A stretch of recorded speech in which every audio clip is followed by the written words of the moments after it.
Welcome, I am your Kevinly father, Kevin Williams, and we're going to be taking a look today at the White House Trump Dear Leader Roundtable. So what's going to happen is Trump's going to speak, and then everyone's going to praise him. They're going to go around the table doing so, and then he'll take questions from reporters, and he'll be upset with the female ones and insult hydroxychloroquine or voir studies. So we'll take a look at it in just a second as soon as I see somebody in the chat room. The best place to watch this is on YouTube. Go to youtube.com/KevinlyFather. Subscribe, hit the little bell so that you're notified when I'm doing these things. The reason you want to watch it on YouTube is because it's a much faster throughput on YouTube. You see what I say within about 10 seconds or so. Everybody else is 20 to 30 seconds, and it makes it better for you guys in the chat room over there. You cannot click on that chat room. That is part of the screen that I put up here, all four platforms put together. But you can use whatever format you're using to chat, and then you can be part of the chat. And that's why we do this. I'm going to start something up over on this computer, and then I'll get back to that computer, the computer you're looking at, and we'll start it up as soon as people get in here. Boom. There we go. That's up. Let's see. Is that Cam? Are you live? Hey, Cam. Okay, good. We are live. Somebody's in here. Cam, one of the faithful. Let's get going with this. If you want to be one of the faithful and help support me, you can do so at kevinlyfather.com and become a patron where you give me a little bit of money from time to time, and I give you my eternal gratitude. And let's get going with this. I've got the chat up on YouTube. Cam is in Twitter, which tells me we are good to go. Yes. And Kathleen. Hey, Kathleen. Here we are. Let's make it work. So, welcome to our cabinet meeting, and every member of my cabinet is working tirelessly to defeat the invisible enemy that... Oh, they're all tireless. I should mention, I already covered the end of this meeting before. I was going to wait till it was over, and then several people said, hey, how come you're not doing a live stream? So here we are, the live stream. And here's the opening for the live stream. It's the live stream. That's it. That's all I've got so far. I'll come up with something. Should have never happened to our country, should have never happened to the world. It's a disgrace. Could have been stopped at the source, but they decided not to do that. But we're going to safely... Hey, Steph. Hey, Marfa. ...open our country and our economy, and it's happening very rapidly. And it's happening... Steph, good to see you better. Interestingly, when numbers are actually going down, you look at Florida, the state of Florida, great job. You look at Georgia, you look at others, they're open, and some are doing extremely well, far beyond what people thought, and the numbers are going down. The numbers that we have been talking about for the last 2 months, they're actually going down, so it's really terrific. In our drive to crush the virus, the U.S. has completed nearly 12 million tests, and that number today is almost 14 million. Nobody's close. Germany would be second with... No, Russia. ...approximately 10 million less than us, and we also have the best tests.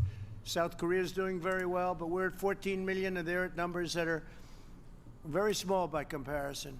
Yeah, because South Korea doesn't need to be. What's been done with ventilators? Russia what's been done with the distribution of products 7.5. Incredible. We've made a lot of governors look very good.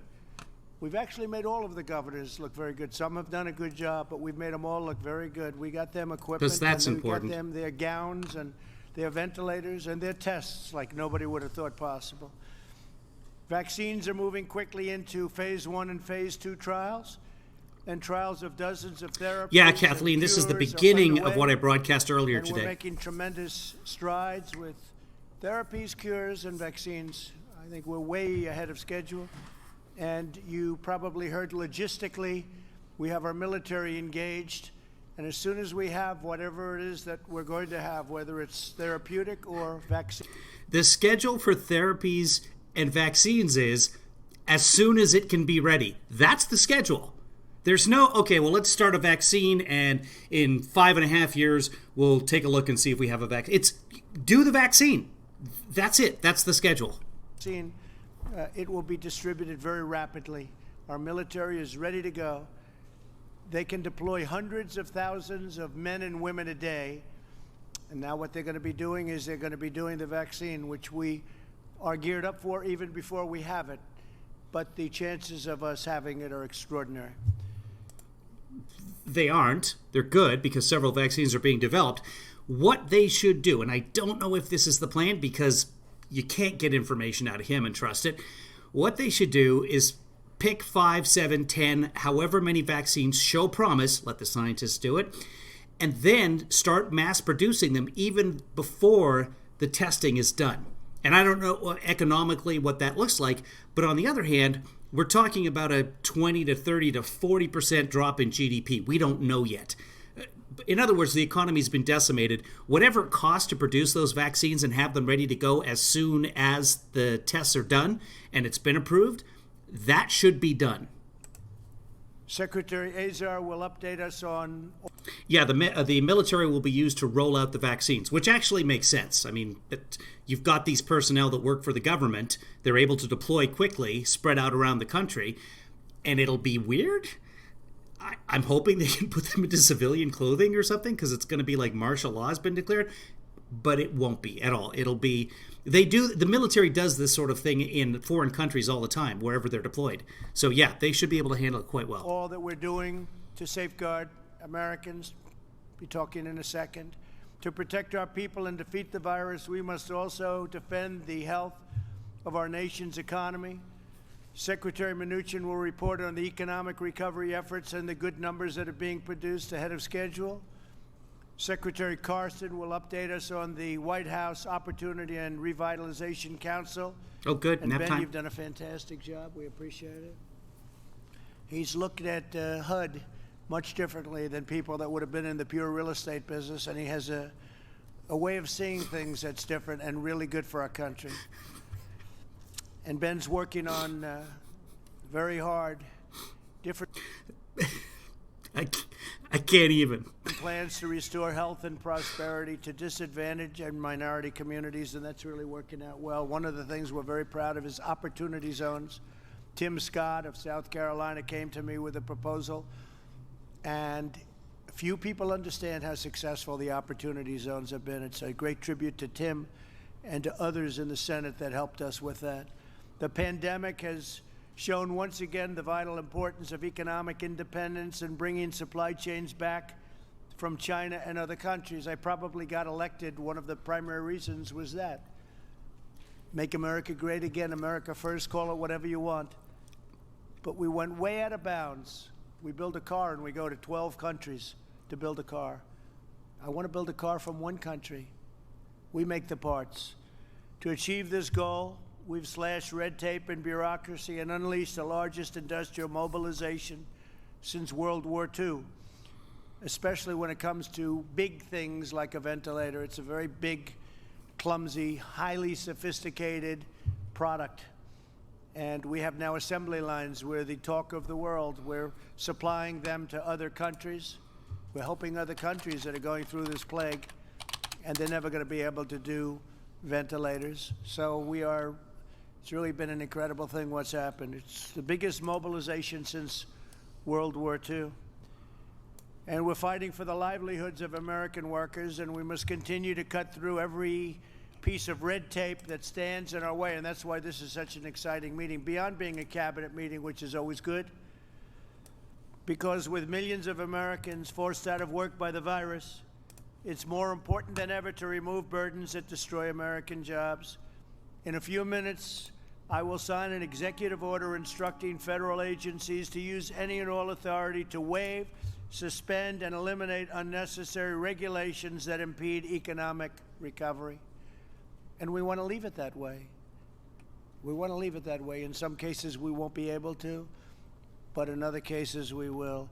And you've heard me say many times, I've said, and I've said it very strongly, that regulations, we've done more regulation cutting than any president in history, whether they're there for 4 years, 8 years, or in one case more. We've done more regulation cutting. I don't mean just in a year or 2 years. I mean in the 3.5 years that we've been here, we've cut far more regulations by a factor of a lot than any other. Well, if it's a factor of a lot, any other presidency. So that's really something. I'm directing agencies to review the hundreds of regulations we've already suspended in response to the virus and make these suspensions I'll put my PayPal where in the chat. possible. I'm also instructing agencies to use the emergency authorities to speed up regulation cuts or new rules that will create jobs and prosperity, and get rid of unnecessary rules and regulations. We had cases where it would take 20 years to build a highway. You'd have to go through various agencies to get the same permit. I lived with it in the private sector, so I know it better than anybody. Where you go years and years and years to build a simple roadway or a simple building. And it would. Trump didn't build roadways. He built buildings, and usually the buildings were built by other people. He just had his name put on them as part of a marketing deal, and sometimes invested in them and sometimes had no money riding in them. Often they went bankrupt. But the other day he was talking about highways and how the same spiel about how it takes 20 years to build a highway. And he talked about you put down the footings for the highway. He explained it, as he does. And you lay down the base, the footings. There's no footings in a highway. Footings are for bridges and buildings. That's the base is what you call it, because they're footings to hold the... Anyway, highways don't have footings, so the great builder doesn't know anything about highways. End up costing an absolute fortune, many, many times what it should cost. And it would take years before you could even seek final approval. 5 years, 7 years, 20 years, 21 years. A certain highway built recently, a small highway. I would call it a road. 21 years to get it approved. I would call all highways roads. And then by the time they get it approved, it costs 100 times more in some numbers that you wouldn't even believe. We're getting rid of all of that. We're down now on roads, working with Elaine and Department of Transportation. We're down to a 2-year period. We want to see if we can do better. We have roads in there for 18, 17, 20, 21 years, over the years. I'm not blaming Elaine for that. I'm just saying over the years there have been roads that have gone through a process for many years, roads and highways. So we're going to be getting it down to a year. And maybe it's not going to get passed for environmental reasons or safety reasons, but we're going to know quickly. But if it does pass, it's going to happen fast. Acting OMB director, soon to be permanent director. Where's Russ? Did you hear what I said? Soon to be permanent director. Okay, that's a big statement. Some people would say that's big news. He's done a fantastic job, so congratulations.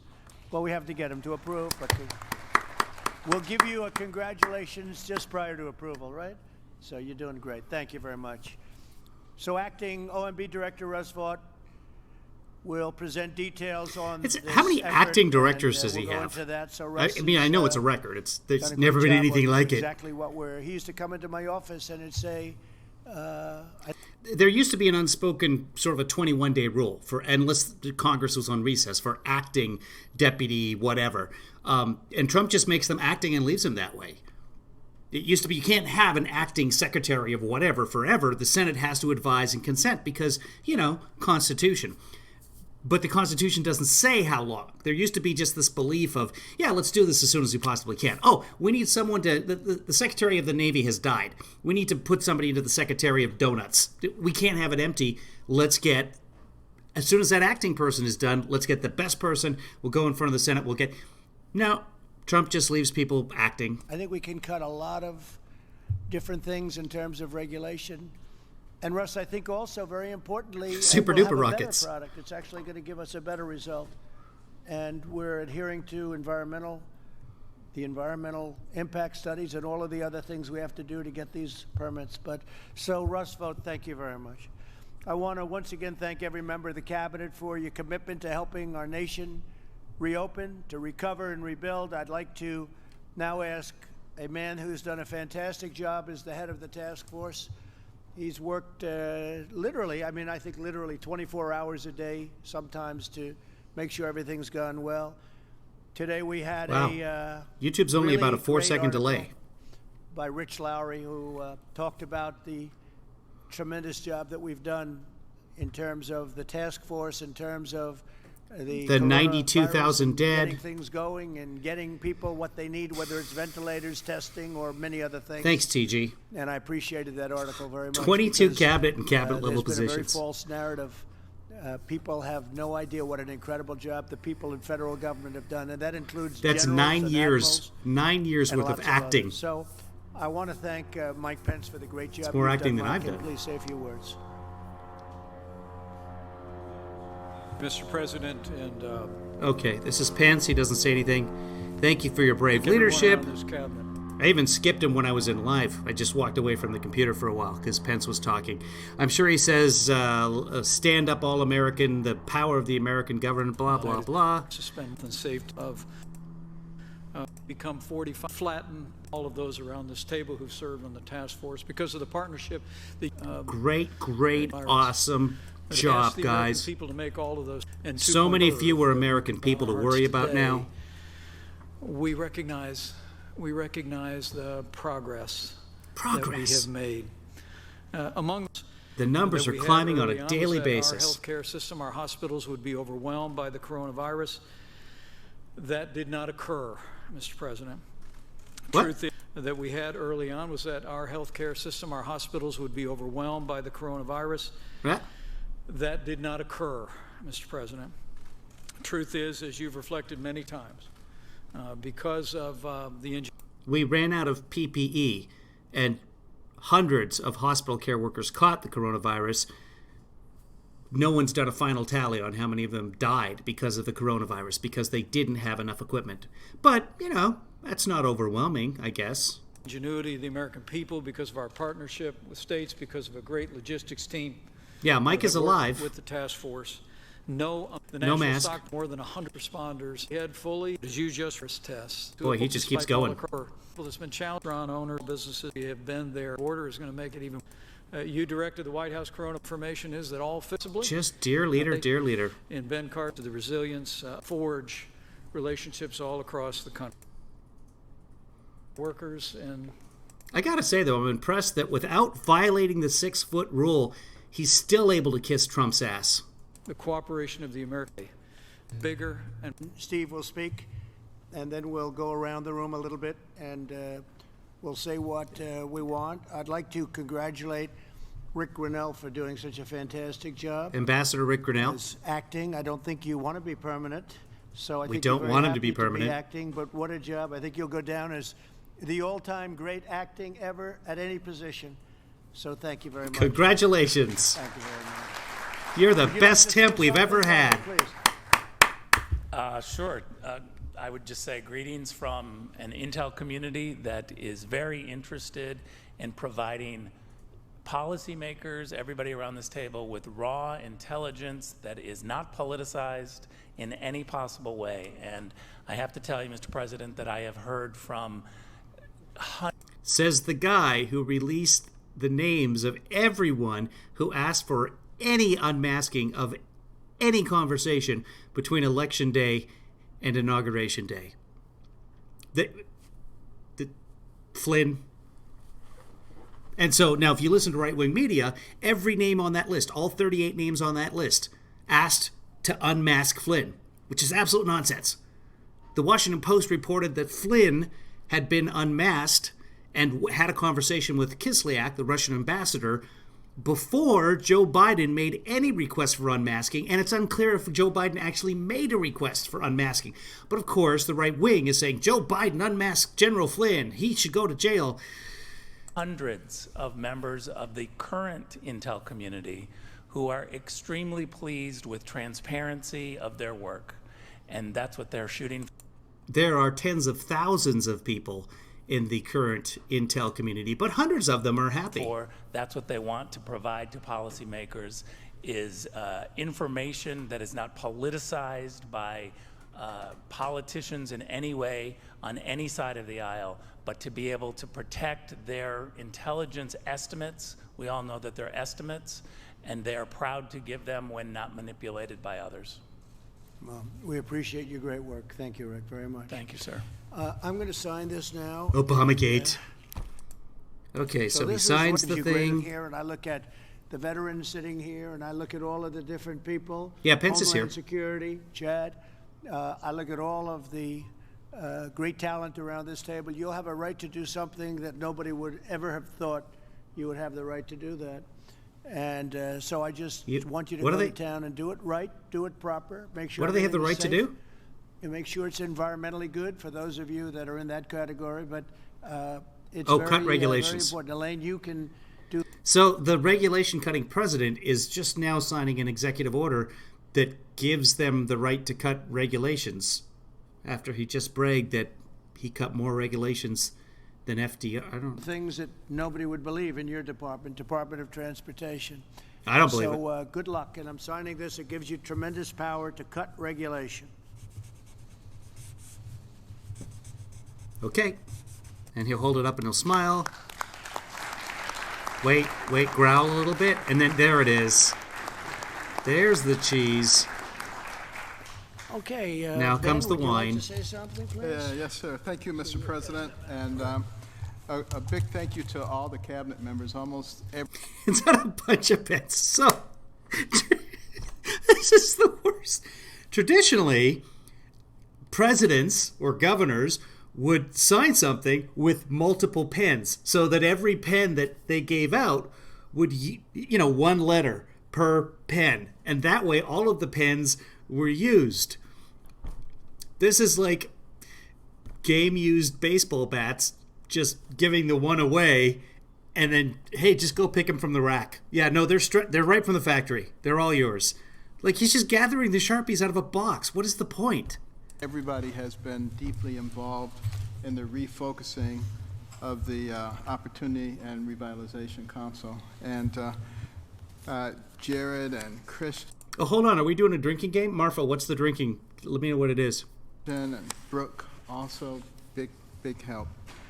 Just as was done during the greatest generation, many sectors of our society are being reconfigured to meet the singular goal of winning our war against this invisible enemy. Companies that made bedding linen are now making masks, and plants that produce vehicles are now producing ventilators. I worked at some of those plants growing up in Detroit. Oh, yeah. And now the White House Opportunity and Revitalization Council, which was formed by you to help long-forgotten communities achieve economic opportunity, will refocus and expand to help America's hardest-hit communities and achieve economic recovery, overcome health disparities. Of course he washed his hands. His blessed hands? What does he call his hands? He wrote a book, something about his hands. And thrive through educational advancement. Education being tremendous is the drinking word? No matter where you came from, you get a good education, you can write your own ticket. Okay, let's move on. Actually, drive is the reason for to heal America's hardest hit communities. Blah, blah. Well, thank you very much, Ben. You know, I had to run against him, and he was very tough. And he was even tougher when he'd run onto a stage holding a Bible up in the air. That was tough. I said, that's tough to beat. But I said, if I'm ever so lucky, I have to get him in the administration. So that's what happened. Because he holds Bibles. Thank you very much. So, Steve, where are we and what are we doing? Thank you, Mr. President. So I'm pleased to report your administration has been hard at work implementing the CARES Act. We've really made incredible progress over the last month, working on putting over $3 trillion into the economy. They haven't, by the way. The numbers that's actually been put into the economy for the small business standpoint is minuscule compared to the actual amount. Let's go past him. Program from Blender really it's about 200 million of those cards, so that we could get their money to them. Even send money, you'll get to send another letter. He's laughing at something. Debit cards are a safe and secure way of delivering refunds. Do I sign the letter again?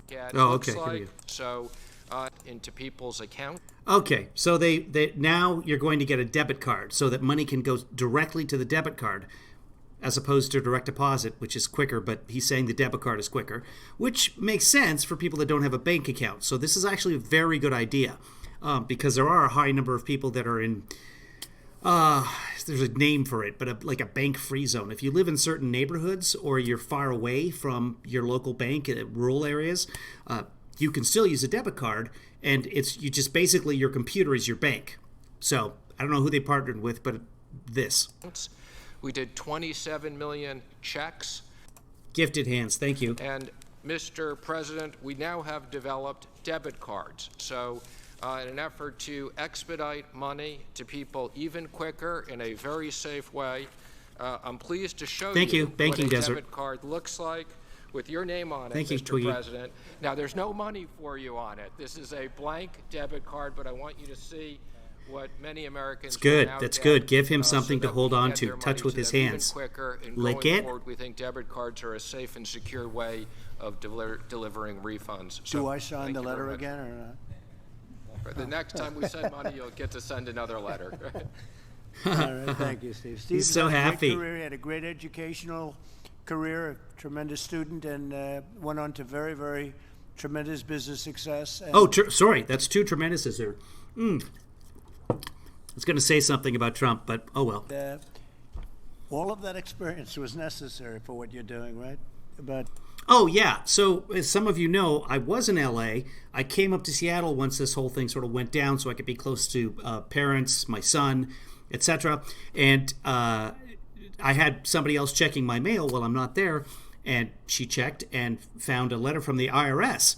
And I was like, oh, geez, open it up, take a picture of it. Like, what is, because I just filled out the taxes. We still haven't gotten my daughter's $1,200, got my $1,200, cannot figure out why we haven't gotten hers. So she opens the IRS letter up, takes a picture for me a few days later when she goes back, and it's just a letter from Trump saying, here you go, here's $1,200, which for me had already been deposited in my bank account.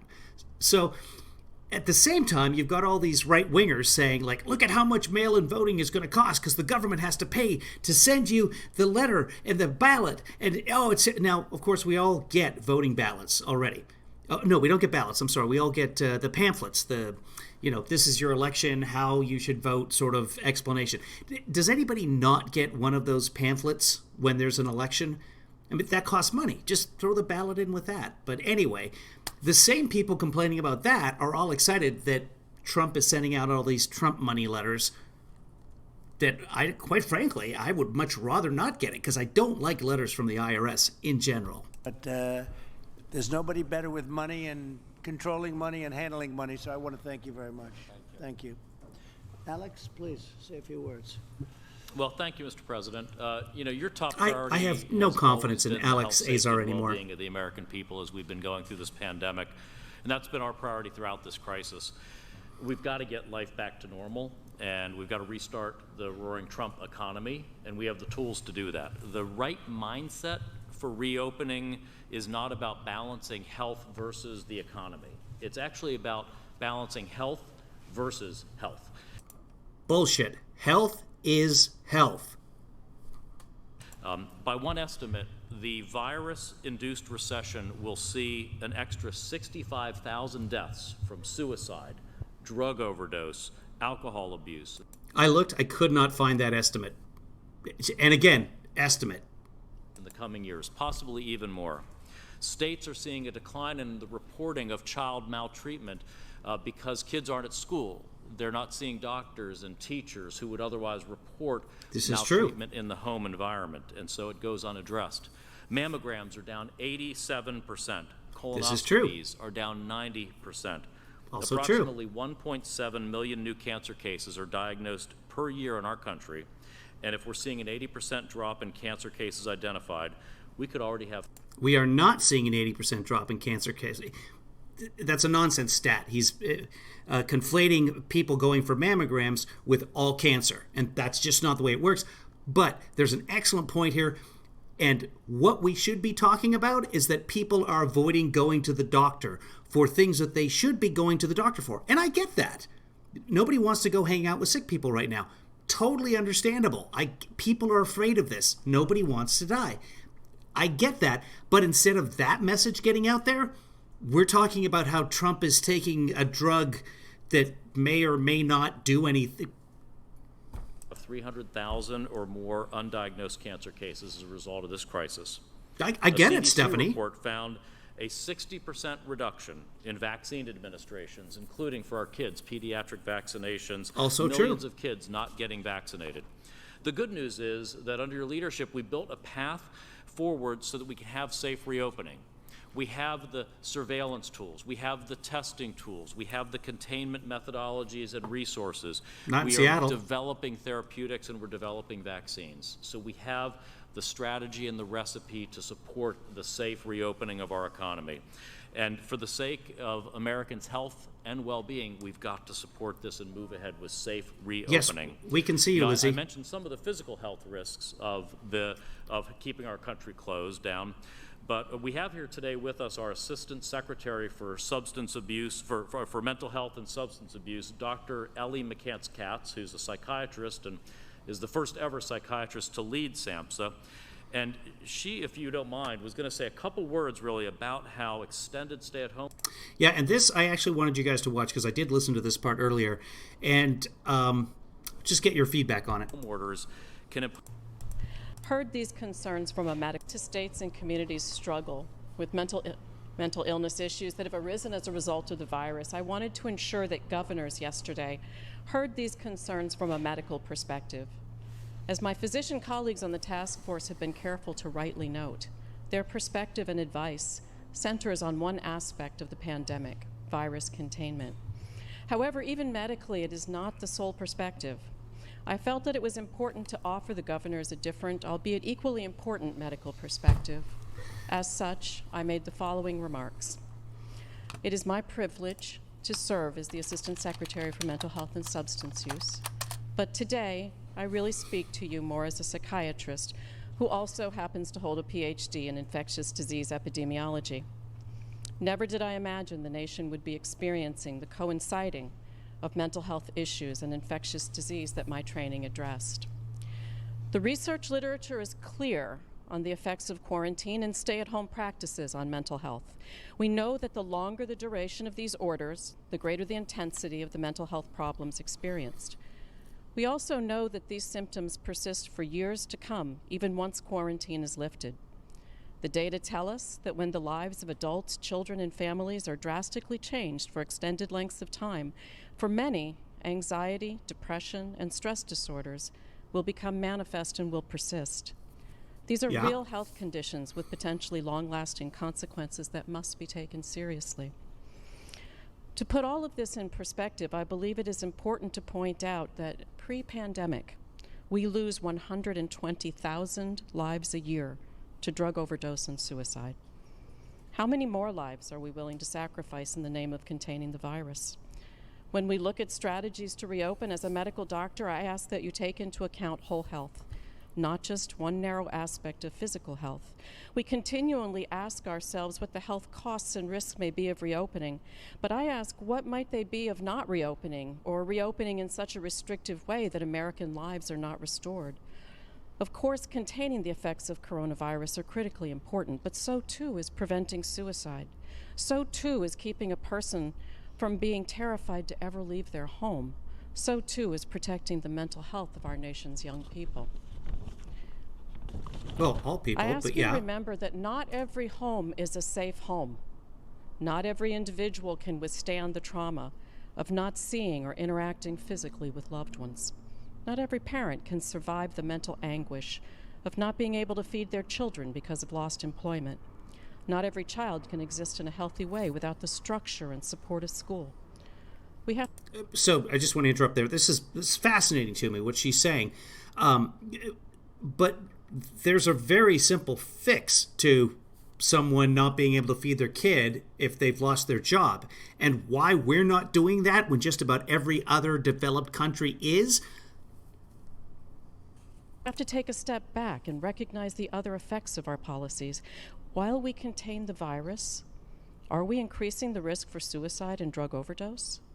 Are we creating a future of substance use and addiction for millions of additional Americans? And if we are doing those things, why have we decided collectively that this is okay? We've worked so hard in states and communities across this country to combat epidemics like the opioids crisis. Why are we willing to forget those efforts now or deem them less important? As a psychiatrist, I would argue that a life lost to suicide is just as important as a life lost to coronavirus. Yes. A family who loses someone to drug overdose experiences the same grief as a family who loses a loved one to coronavirus. Almost more. Let us not forget that all American lives are precious. Our citizens count on us to remember their health and safety in all aspects of life.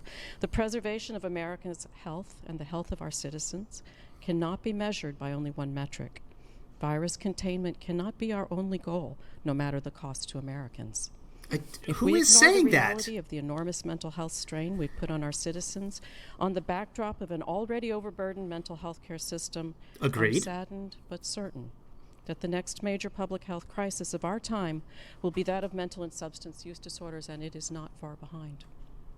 I urge you to factor this reality into your planning, and I thank you for the work you've done thus far on behalf of the millions of Americans with mental and substance use disorders. They actually did, Rich. I've been reading you about very the much, Doctor. I 1917 Spanish flu. So I'm curious to hear what you guys have to say, because she didn't actually have any answers. Yes, there are studies that say that being in quarantine or losing your job leads to increased suicide, can lead to increased mental illness. And of course, it increases depression. Some of you are experiencing that. Anxiety. Of course, I'm experiencing anxiety. Certainly not to the point of being clinical, but I get it. And yes, there will be an increase in suicide. There probably has been already. But we don't have any stats and figures on that. What we do know is that in the 2008 recession, all of North America and all of Europe put together had an increase of about 10,000 suicides above the norm through the entire recessionary period. 10,000. We've already lost 90,000 just in the United States alone. Now, in terms of drug usage, I'd probably go up, but I don't know that it will. But she's not giving us any answers. She's just asking questions. And unfortunately, people sitting at that table, the way that they comprehend things is they are just looking for things to reinforce their beliefs. Trump only operates on gut feeling. So even if you tell him, I mean, if Trump says, well, the sky looks blue today, and you go, no, it's actually dark outside. There's no sun. Oh, but, you know, what she said, a lot of places, I've heard it's blue a lot of places around the world. If you look at it in terms of the world. But there are people making policy in there. So I'm curious to hear what you guys have to say, because I don't have mental illness. Well, I mean, debatable. But she's not giving us any answers there. And every study that's ever been done on recessions and unemployment, the numbers don't come close to 90,000. And let's be honest, it's going to be 130, 40, 50 without a second wave. Let's see here. The financial impact can be, but the GOP has no money. Well, we're just borrowing money right now. Like we haven't cared about that since Reagan. This is all just lip service for talking points. Its administration won't do anything. I completely agree with that. It doesn't matter what she says. Trump's going to do what Trump's going to do. I mean, that's all there is to it. Whatever Laura Ingraham tells Trump to do, that's what he's going to do. Just more fodder for the base. Yes, I have mental illness. Lizzie, thank you for being open on that. And I do teletherapy since COVID. Yeah, that's actually a fantastic idea. I have a couple of friends that are therapists that right at the beginning, I was like, you got to start doing Well, I do it, for some of the patients. No, do it for everybody. So that's the way it is right now, and that's great. Let me just go back up in the chat here. I don't want... No, nobody wants any death. It's frustrating to me when people make it an us versus them thing. I want everyone to be alive, except maybe one person. I don't even have to tell you guys who that is. Hold on. There's some Men in Black knocking at the door. Okay, let's go down to the messages again. Yeah, I do have a cat, so that's the important. Joanna. Let's see. Yeah, it's true. I don't have mental illness, but I do have a cat. I get it now. Yes, you're absolutely right, Joanna. Don't compliment me on my Trump impersonation. I want to do it more. I want to do, because here's my theory. Okay, if you guys want me to get all wacko conspiracy theory, I will. But I'm going to hold off on that because I'm not into conspiracy theories. I like to know stuff. And this is just supposition based. This is just an hypothesis that I have. And if you guys want to hear my hypothesis, let me know. Otherwise, back to you guys. The new strategy is truth over facts. That's absolutely right, Maurice. Marcy. That's an inside joke. No, this cat drives me crazy. It's not a mental health pet. Kim, this is what Azar was saying. Health versus health. Right. So, okay, let's do a health versus health comparison. We need numbers, and no one's giving us any numbers. Okay, 90,000 dead already, with another 20 to 30 coming.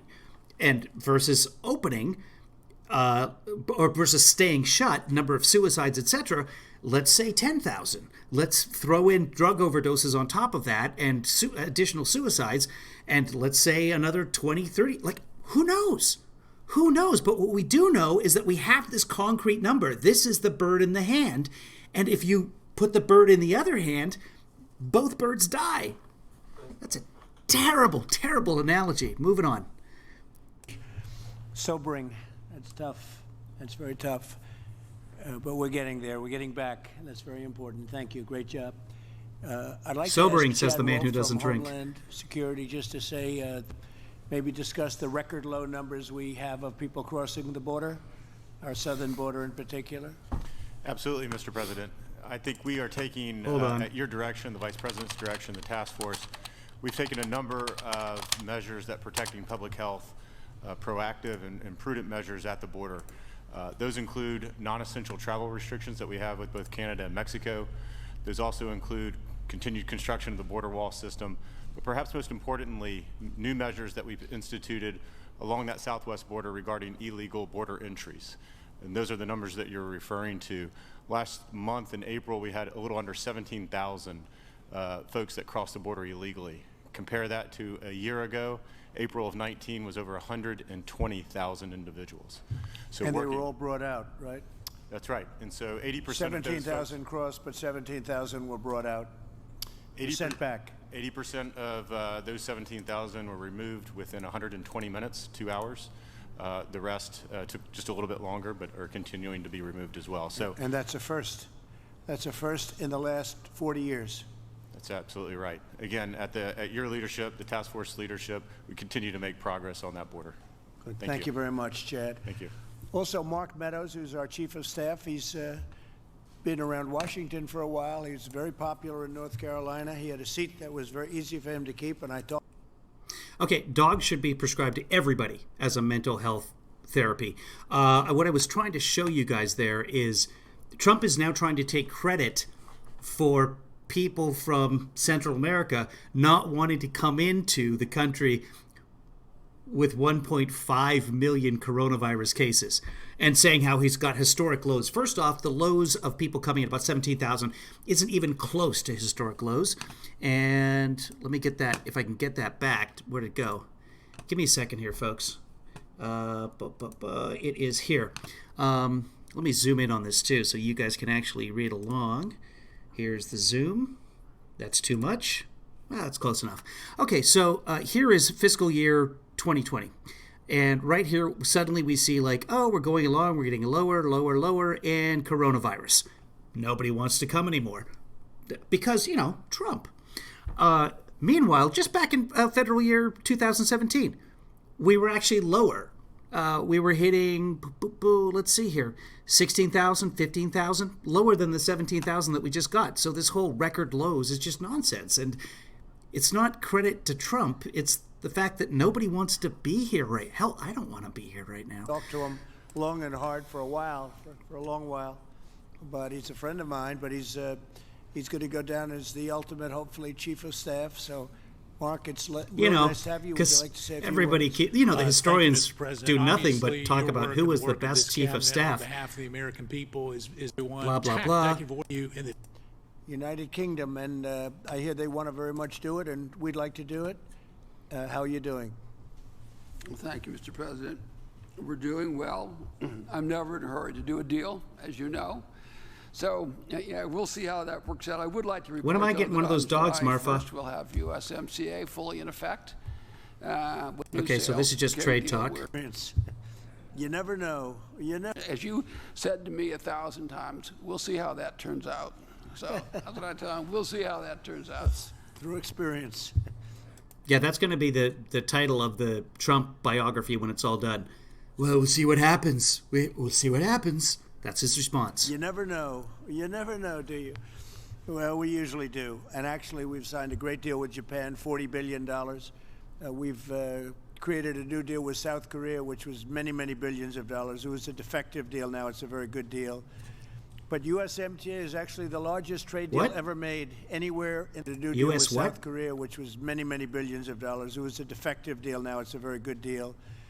But USMTA is actually the largest trade deal USMTA? Isn't that the subway system in Atlanta? Ever made anywhere in the world. People don't realize the amount of business that we... But do you hear the way that he said USMTA? It's my conspiracy theory. ...do with Canada and with Mexico is monumental. It's the biggest trade deal in the world. Bigger than the deal we made with China. Most people don't know that. NAFTA and, was the before. The China deal is kicking in. They're buying a lot, but I feel differently now about that deal than I did 3 months ago. Yeah, because it's not working, and which we'll see what all I happens, told you. But, he doesn't listen. He never listens. It's been a very disappointing situation. Very disappointing thing happened. You know what? Screw this. Let's just talk about puppies. When do I get my puppy? When do I get my stimulus puppy? TG says, I think Canada just announced increasing the border security, so we can't get in there. It's likely. No, but trade is still going through. Just like we stopped planes from coming from China. No, we didn't. The airlines stopped the planes because they weren't getting passengers. But anybody doing trade was still allowed to come through. So who knows how many foreign nationals were able to get into the country. Well, we actually do know. 40,000, but that includes Americans and blah, blah, blah, blah, blah. USMCA. Yeah, he's Canadian. He's talking about the USMC. Oh, I'm not... See? Kevin Lee daughter gets mad when I imitate Trump that way. So she doesn't even like it when I do his regular voice. But we can't, you know, the younger generation, you can't make fun of anybody. Happened with China because the plague flowed in. Now, that wasn't supposed to happen, and it could have been stopped. So I want to thank you very much, Bob. You're doing really a fantastic deal. You have a lot of records, and one of the people I wanted to get when I was elected was records? Bob Lighthizer, because he had the record and really had the reputation as being the best trade negotiator anywhere in the world that everybody respected. He was the authority. So I got I thought it was you, because you're the art of the deal. Reputation. Now let's see if you can exceed it. So you have plenty. Now, he's been soaring for longer than that. He's been soaring for a while. Work to do. How is it going with UK? It's going to take 4 years, 4 more years to do it. I know. That's all. Well, the first thing Boris did when fortunately he was better because he's a great guy, Boris Johnson, Prime Minister, he called me and he wanted to talk about the trade deal. How's it going? That was his first words to me. How's the trade deal going? I said, how are you feeling? So it was really something, but great job. And Mike Pompeo has done a fantastic job at State, and he's been doing a lot of traveling, working hard. Anything to say? Tremendous records, Rich. So I'll just add that in the course of this, we've brought 93,000 Americans back home who were stuck because travel had ceased. State Department's done fantastic work getting these Americans back to their families. There's still a few more out there. We still got a little more work to do. And we're working to make sure that the global economy gets back on its feet, too. So along with Department of Homeland Security and Department of Transportation, trying to make sure that we've got all the processes in place so people can travel, again, in the way that they did before this virus hit this entire world. Good, Mike. Thanks. Great job. I'd like to maybe ask Scott Turner to finish. He's somebody who's young and strong and powerful, and he's done an incredible job with opportunity zones and other things, and maybe you could finish it off. And young and strong and powerful. Is Trump in love? Media, if you'd like. But, Scott, make the media so crazed that they say, boy, are they doing a great job. Why? Why are we antagonizing the media? Oh, yeah, this guy. He's the one guy I want to hear because he talks about football, and his mic doesn't work. And nobody is in the AV department. To all the remarks and what's going on, and I'm very encouraged. And I was reminded of my time from playing Pee Wee football all the way to the NFL. And one of the greatest times that we had was the huddle. The last time I was with you all was last summer. We had traveled to 21 cities in 12. It just gets worse. It's just, yeah, a lot of static, unfortunately. It's available. Congressional. Anyway, he's a beautiful, athletic, young, supple, nubile human being. You know, we have a couple of seats available, congressional seats, where I'm not overly impressed with the candidate. And I think, would you like to move to a little different section of the United States? Because I could guarantee this guy would be in Congress in about 2 minutes. And, you know, I know somebody that knew Scott from the NFL. I said, what kind of a player was he? He said he was fast, but more than anything else, he was tough. He was just mean and tough. And that's what we want. He's tough, but he's got a great heart. He's got a great heart. And I've known him now a long time, Scott. And we're lucky to have you. Thank you very much. Thank you. Fantastic. True, tough. By the way, so C-SPAN would typically have the names of everybody underneath here, but the Trump administration doesn't bother to give C-SPAN the names, and so that's Scott somebody. I don't know. Seemed like a nice guy. Couldn't really hear what he was saying, but yeah, so that's just another, like, they just don't do that. Okay, any questions, please? Yes. Brits. Steve, go ahead. Differently now about the China trade deal. Could you amplify on that a little bit? And no, it just seems to mean less to me because, you know, we did this great deal with China. They have to buy billions and billions of dollars of product, farm product and other product. And it was very exciting, one of the biggest deals ever made. Actually, not as big as the USMCA, which surprises people, but it could have been bigger over a period of time. Because the potential there is just beginning, in a sense. And it was very exciting. Oh, God. But once the virus came in, once the plague, as I call it, came in, I said, how did they let that happen? How did they let that happen? And how come it didn't go into other sections of China? It did. Why did they block it from leaving Wuhan? But they quarantined. From going to the rest of the world, including the United States. Why is that? Completely misunderstands what happened. Beijing doesn't have it. Other places don't have it. They did. So why is it that it was blocked very effectively from leaving that area and going into China? But because the Chinese tested, and they tested, and they tested, and they isolated and contained the virus outside of Wuhan. You know what they're doing now? Because they've had a few more cases spike up in Wuhan, they're going to test all 11 million people living in the area. And Trump is bragging about, we've had, what is this, 2.5, 3 months now? I don't even know, May, April, March, 4 months. And we've only tested 11 million people. They're going to do it all in a few days in China. They got manpower. It went out to the rest of the world, including the United States. And why didn't they let us go in and help them fix it? So I'm very disappointed in China. Yeah. Mr. President. There's a bunch of people. I mean, there's a bunch of reasons people voted for him. So that's a 5-hour podcast. And I don't even have a podcast, so. Just to follow up, you've been talking about possible retaliation for that. Are you any closer to a decision on that, sir? I don't talk about retaliation. Go ahead. Mr. President, why haven't you announced a plan to... I don't talk about retaliation. Obama should be in jail for what he did. You know it, and I know it, and I can't tell you what it is, but he should be. I don't talk about retaliation. Get 36 million unemployed Americans back to... Oh, the Chinese tests are way ahead of us. That's just thinking logically, which I know, right? They don't report their tests. But as long as they don't report them, Trump can claim that we have the most. So, yay. To work, you're overseeing historic economic despair. I think we've announced it's the true, plan. D. We're opening up our country. Just most a of rude the team. Person you are. We're opening Listen up to our this. country. Just a rude person you are. I don't talk about retaliation. Go ahead. Yeah. President, why haven't you announced a plan to get 36 million unemployed Americans back to work? You're overseeing historic economic despair. I think we've announced a plan. We're opening up our country. Just a rude person you are. We're opening up our country. We're opening it up very fast. The plan is that each state...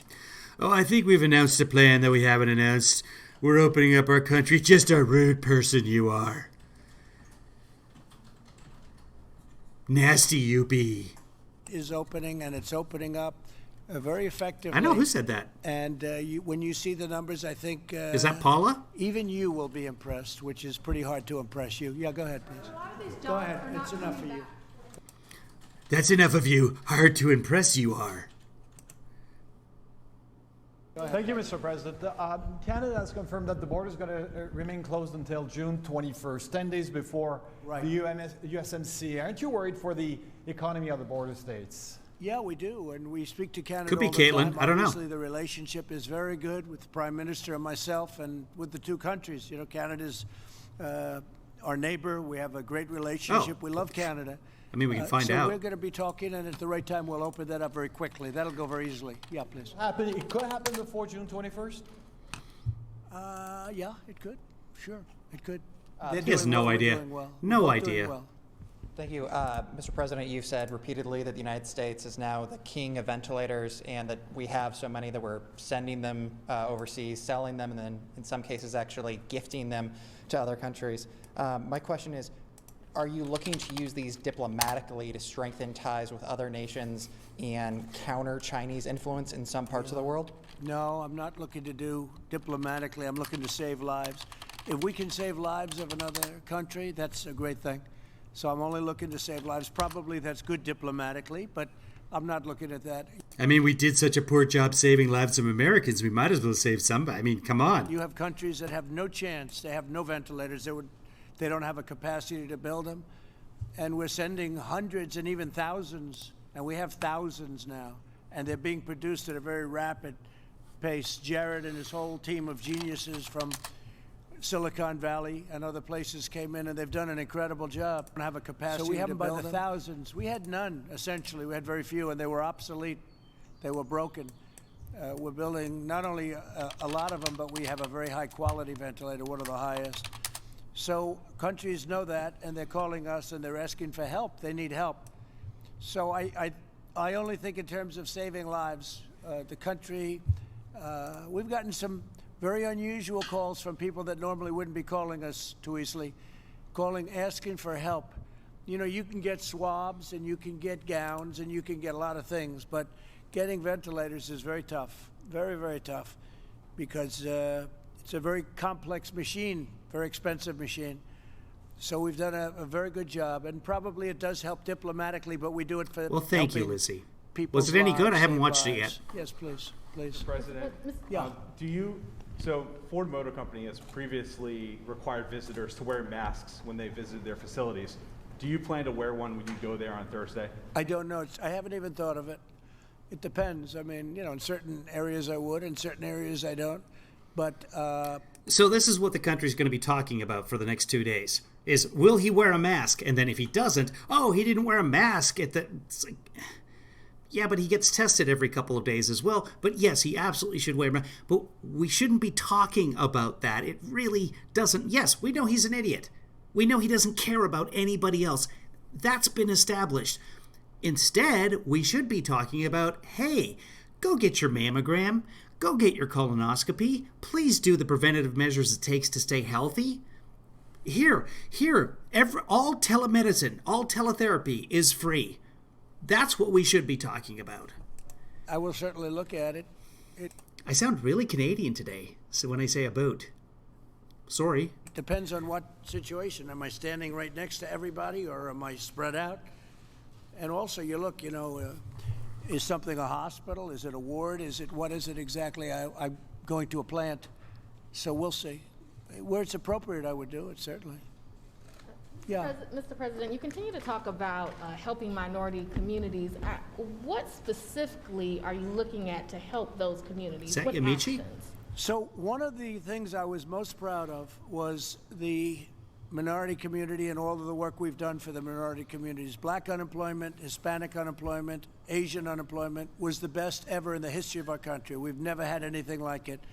We've never had so many African-American jobs ever in the history of our country by far. And we are bringing our country back, and a big focus is exactly that with the minorities. Specifically, if you look at the Asians, they've done incredibly well. Hispanics, incredibly well. African Americans, record-setting every month. You know that. Every month there was a record-setting jobs number. And that's what we want to do. We want to get it back to that level. We had to artificially close our country. One day we did the right thing. We would have lost millions. Actually, Chris pays me in poutine, so That's worth it. Of lives if we didn't. Because you can't get it here. Not good stuff anyway. We lost 100,000 lives. Okay. The minimum we would have lost is 1.2 million, 1.3 million, 1.5 million maybe. But take it to 1 million. I just love when he makes up numbers. The minimum was actually 1.1 in the study to which he's referring, up to 2.2, perhaps beyond. But again, these are sort of lines within ranges. He doesn't understand any of that. But then he starts to go. He always, anytime he says a number, he has to just throw on to what the minimum was 1.1. He's not really sure. 1.2, 1.5 could have gone as high as 1.T, 1.W. That would mean 10 times more that we lost already. Now, I've seen hospitals like Elmhurst, Queens, where I grew up near that. I know that hospital, where they had one day 11 body bags in a hallway. And they had some. Chris, I'll refund you the 38 cents if you want to, but honestly, it was already spent, right? Oh, you know what? I've got this much left. That's probably your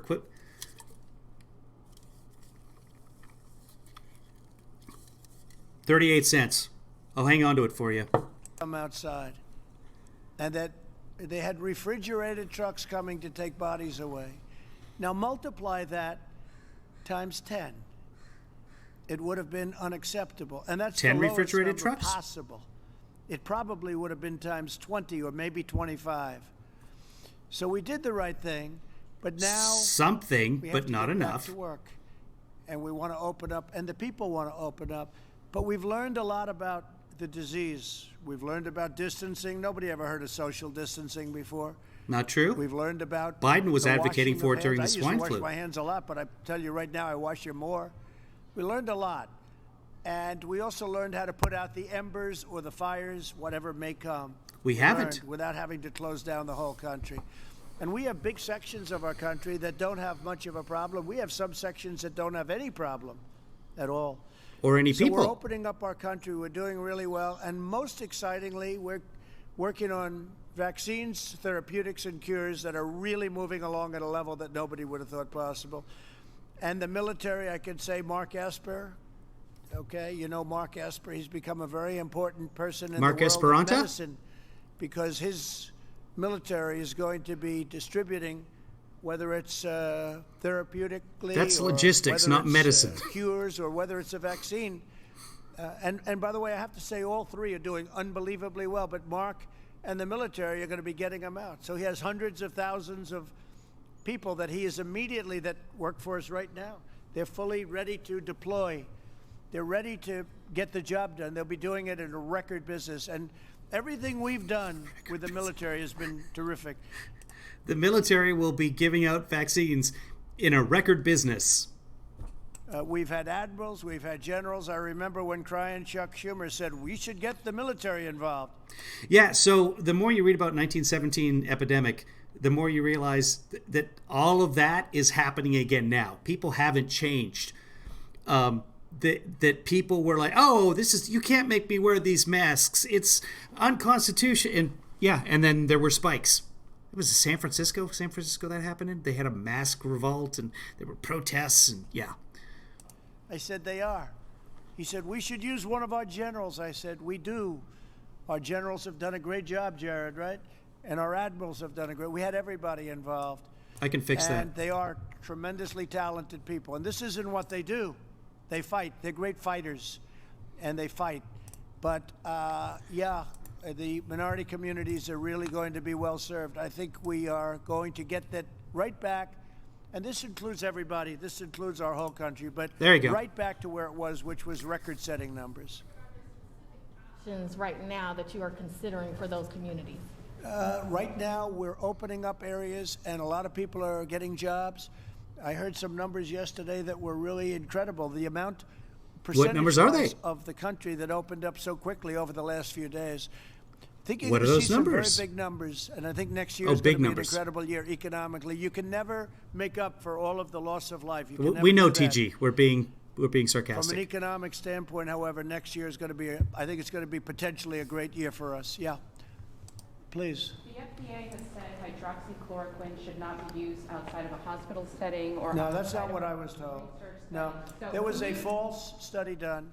where they gave it to very sick people, extremely sick people, people that were ready to die. It was given by obviously not friends of the administration. And the study specifically came out, to people were harm ready him. to die. Everybody was old, had bad problems with hearts, diabetes, and everything else you Not can true. imagine. So they gave it. So immediately when it came out, they gave a lot of false information. Just so you understand, great studies came out of Italy on hydroxy. You know what I'm talking about, right? Hydroxychloroquine? Right? Great the studies same, came out. the same word you've said 5 times and already the today? combination of the three. Uh-huh. But we had some great studies come out. Italy, France, Spain. Okay, in the French study, the most recent French study, 10% of the people who got the hydroxychloroquine, the reservoir, developed rapid heartbeats, and they had to stop. So here's the study, the VA study everyone's talking about. It's actually a study done by an outside organization, but it was funded by the National Institute of Health, part of it, partially. So let's see if you guys can see that. Yeah, it's too small for you, but I'll just read it. I'm reading right here. A total of 368 patients were evaluated. Rates of death in the hydroxychloroquine, 27.8. So keep that in mind, 30% for the hydroxy. For the hydroxy with the azithromycin, 22%. So 30%, 22%. For having nothing, for not taking anything, 11%. So just taking the hydroxychloroquine almost tripled the amount of death within the study of 368 patients at multiple facilities across the VA. But, you know, junk science because the patients were sick. What did he call it? A fake study? Whatever he called it. Idiot. Okay, let me get rid of this. Here we go. Ourselves. God, many he doctors, doesn't look well. Many doctors came out and they said, it's great. Now, you have to go to a doctor. I have a doctor in the White House. I said, what do you think? And it's just a line of defense. I'm just talking about as a line of defense. I'm dealing with a lot of people. Look at all the people in the room. You know, I'm the president, and I'm dealing with a lot of people. And it's a very inexpensive drug. It's almost pennies. It's very inexpensive. And it's been out for close to 70 years. So that makes it okay to take, you know, because heroin is like $3 per dose right now. For a couple of different things, right? Lupus and malaria and even arthritis, they say. But they were old. They were waiting to die. They were almost dying. Actually, I did see a doctor talking about this a couple of days ago, saying, like, don't tell people.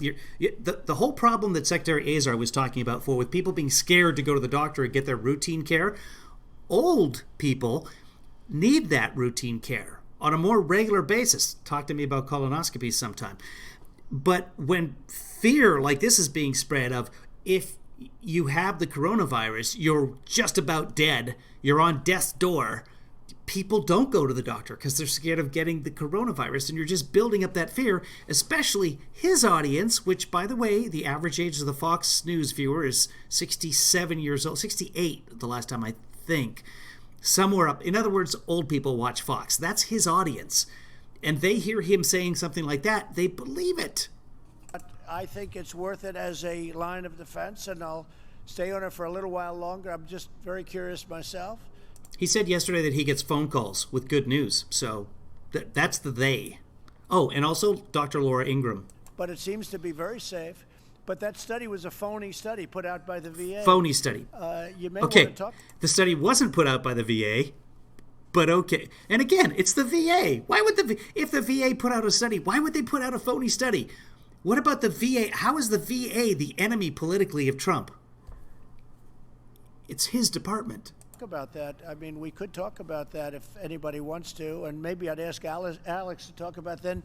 If you would introduce our great talented head of the VA and let him say a couple of words. But that was a has he said 1917 today? I don't think he has, because that would be number 80. Phony study. And it's very dangerous to do it. The fact is, it's very dangerous to do the study. People should want to help people, not to make political points. It's really sad when they do that. Go ahead. Yeah, so it is sad. Hydroxychloroquine has been approved by the FDA for decades here in the United States for the treatment of malaria, for the prevention of malaria, treatment of lupus, treatment of rheumatoid arthritis. And the system we have here in the United States that is once a drug has been approved and on the market, white label, a doctor in consultation with the patient may use it for what we call off-label purposes, which are indications that are not yet proven and not yet in the label. And this is the right to try president. He, for the first time, got the historic right to try legislation for experimental therapies, but that applies to our existing regime, which is... This is where we came in earlier, for those of you that were watching.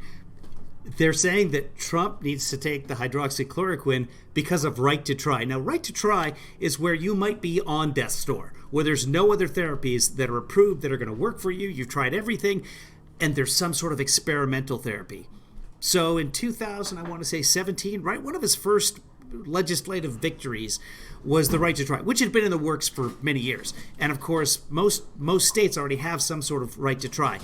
So they passed right to try, and in the first year of right to try, because there is still paperwork that they have to go through, it has to be approved by the FDA, etc., a total of 2 patients took advantage of the president's right to, and that's great. I mean, that's super great, but they talk about it like it was life-changing. And for 2 people, it was. But now he's saying that he needs to take hydroxychloroquine. He's tested negative every day, but he needs to take it because of right to try. It's my right to try anything. Approved products may be used in the judgment of a physician in Oh, I should FOIA the FDA and see if he's actually been given permission through right to try. Consultation with their... Spoiler alert, he hasn't. ...their patient. As the president said, and I'll ask Secretary Wilkie to talk a bit about the VA study, there's been some studies around the use of hydroxychloroquine later in disease progression, but we are still working on some controlled studies earlier in the disease progression to see if we can measure the effectiveness of it in preventing the replication of the virus and spread in mild to moderate cases rather than the more serious, and that data is still pending. But and it's got So they're working on studies. He's trying to justify Trump taking it by we're working on the studies early in the infection.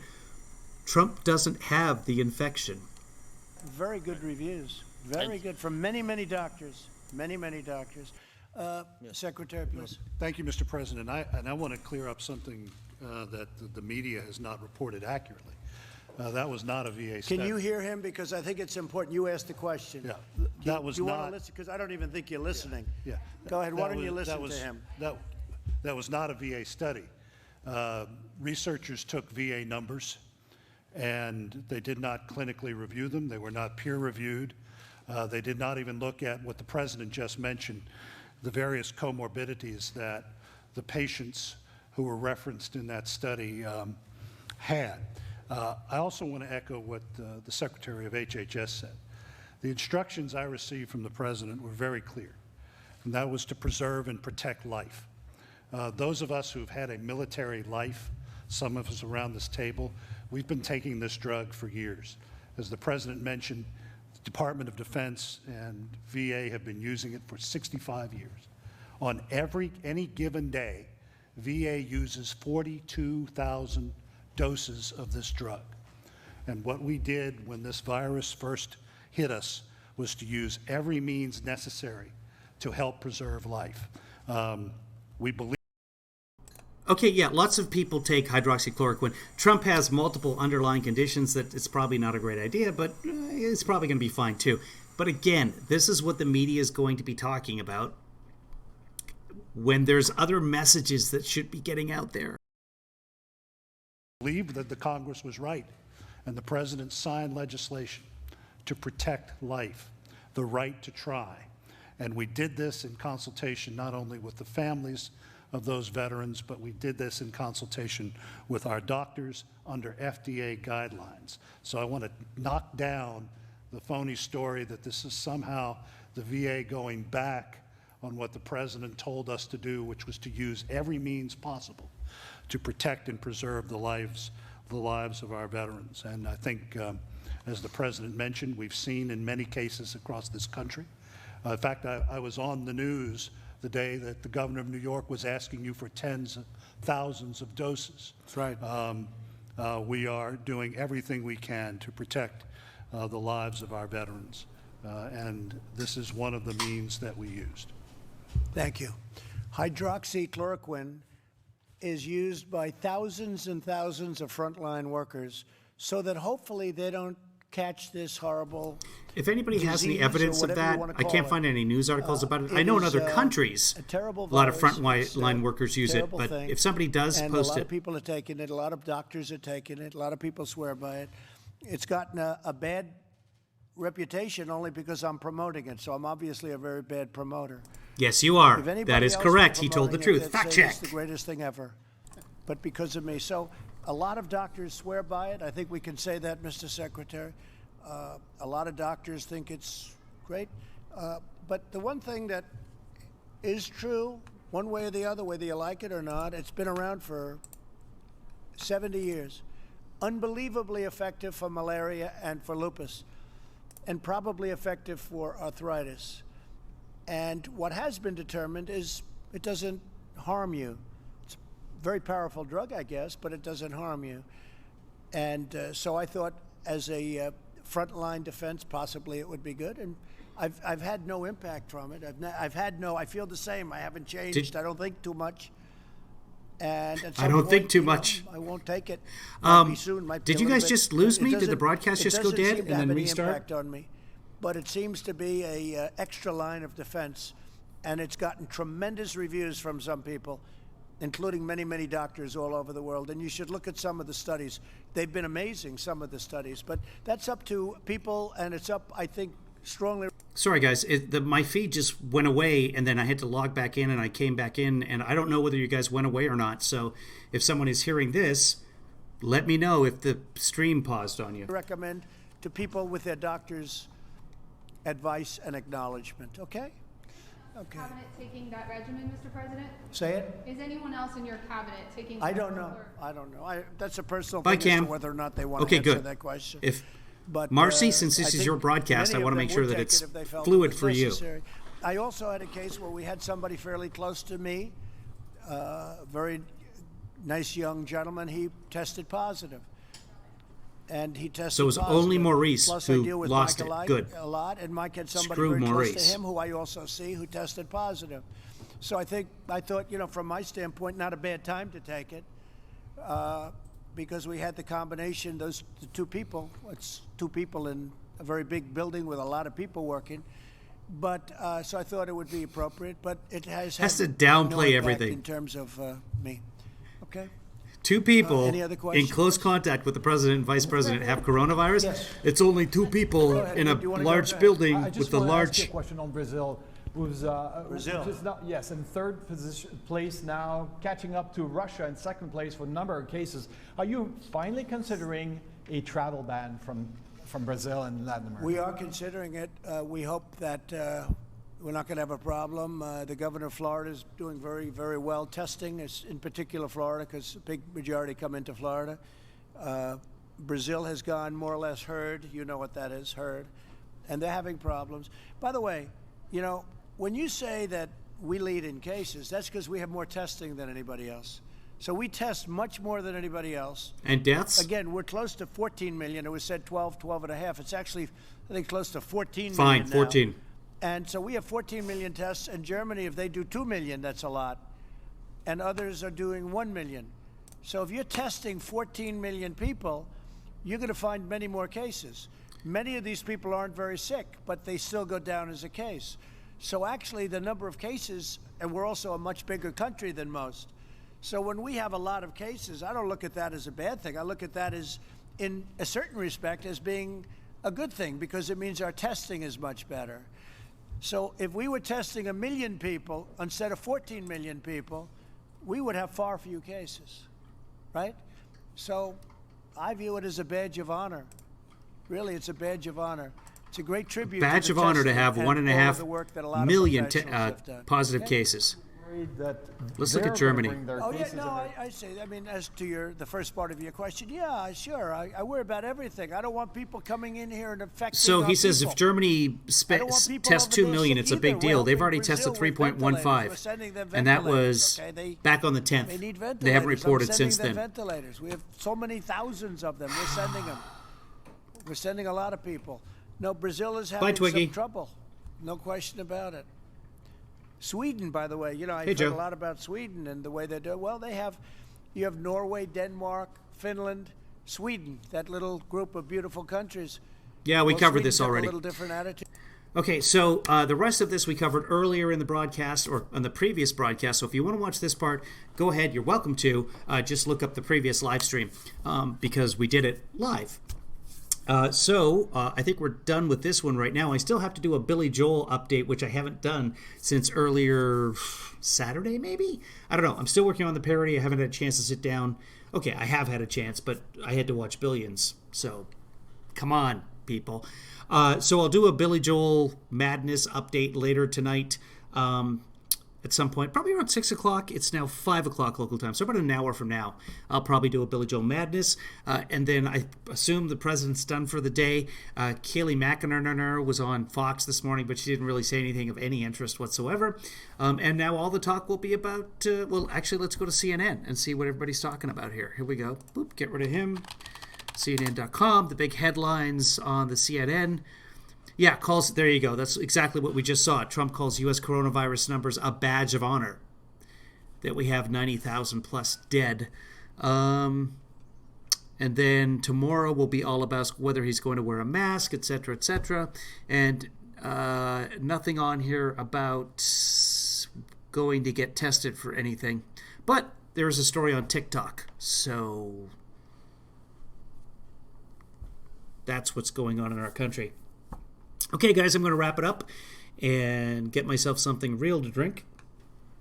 Actually, I don't really drink, but I want to tell you guys to pay attention for about 20 seconds so you can all can see the amazing closing credits with so many of the great people. But before we do that, if you want to be one of the great people in the credits, then absolutely. If you want to be like Maurice Grover, I don't want you. But if you want to be like Marcy Grover, there's a winner right there. Go to kevinleefather.com and you can help sponsor me on Patreon. Otherwise, if you want to donate directly to my PayPal, paypal.me/KevinLeeDad.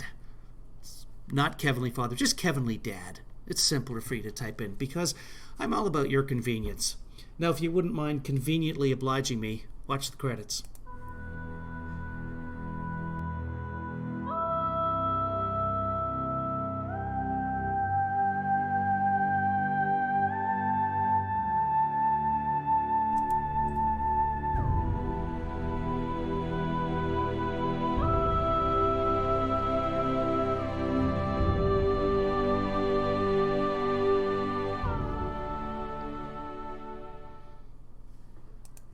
Conveniently obliging me.